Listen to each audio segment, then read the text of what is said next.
Hello everybody and welcome to the channel. Today, as you can see, we're spreading a bit of slurry here. I suppose this could be my last load because we're waiting on pig slurry to come, and unfortunately it hasn't come yet. So look, we have plenty of scope to spread it, we have plenty of ground, and the conditions aren't too bad, but there's a lot of rain coming for the next few days, so I suppose if we don't get it out today, it can kind of be forgotten about.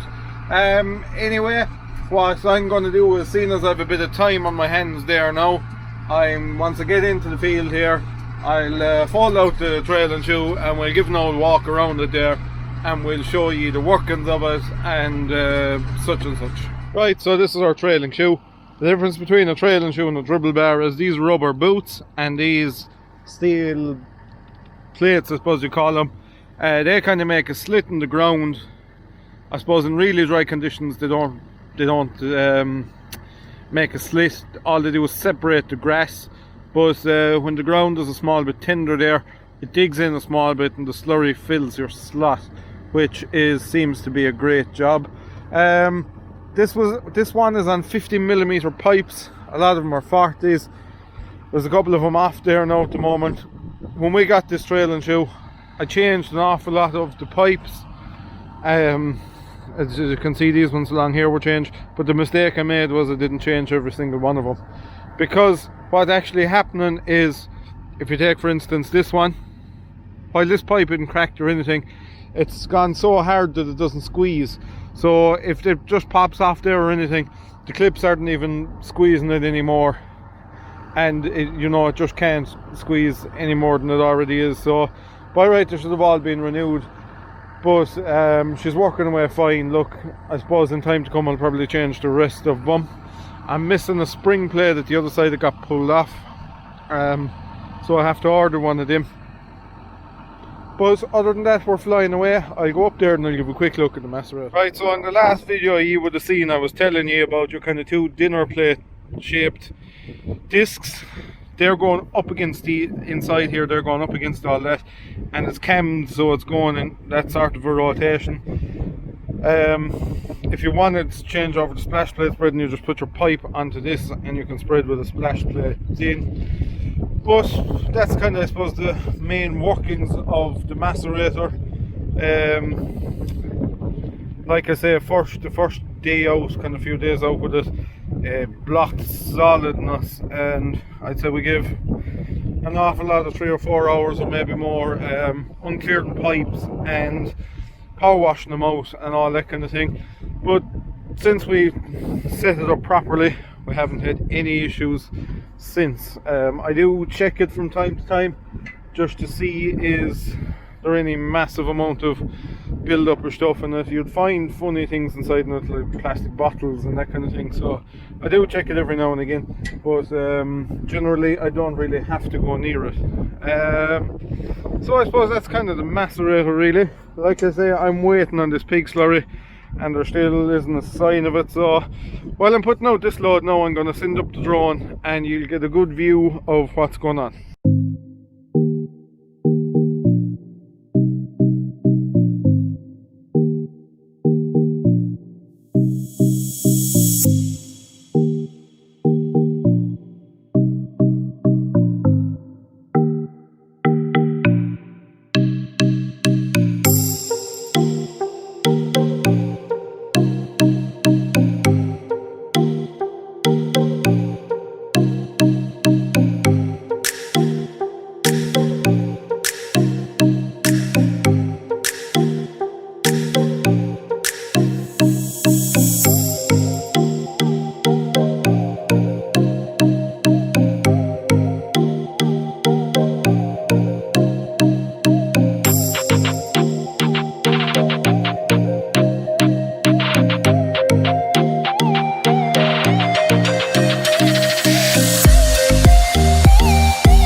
I suppose later on in the week, like I said, the forecast isn't too great, so we'll probably be doing repairs and stuff. And as you can see, we have a lot of oil around here now. It's not quite as bad as it looks. There was a good bit spilled there, and as you can see here, our drive shaft hangers have a bit of play in them. So I've been asking a couple of people, and there's a way you can shim them up and squeeze them again. So that's kind of a job for during the week. And the front suspension isn't working in this because I took bits off of this to put on the 130 to see could we get it to work, and I must sort out all that kind of various stuff. I suppose that's kind of one of the worst things about when you have we'll say the same tractors and a couple of them. In a way it's handy, you can swap and try and change things, but it just so happens sometimes you take bits off and they don't get put back on, and you have to go in and get bits in and stuff like that. So that happens from time to time, but like I say, I suppose it's not really a bad complaint once you once there's some bit give some bit of care in it. I think we have a front PTO seal, there's a bit of a weep in it as well. We're definitely getting oil around there somewhere anyway, so we'll check that out. And I know we have a bit of a leak. I'd say it's one of our pipes coming forward underneath the drive shaft cover. You know, there's a couple of pipes running inside that there. I think one of them is leaking slightly, so I'll check that out as well. And we'll have her ready for the next burst, which looking like it'll be a bit away. It definitely won't be this week, I'd say. And you know, just get everything else kind of ready, because last couple of days, or sorry, the run up to this, we just didn't get much of a chance. So all in all, not too bad. At least it'll give us a chance to get everything right and ready, and when this slurry spreading does really kick off, we will just be ready to tear at it, and hopefully, fingers crossed, touch wood and all that, we won't have any problems. So I'd say I have enough there now to throw up this video. You all were very happy with the last video, and I'm delighted with that. I'm delighted to make good content and content that you enjoy. So thank you everyone who commented, liked, and most importantly, subscribed to the channel. It's very appreciated. It means an awful lot to us, so thank you. So that's it from me. I'll see you during the week.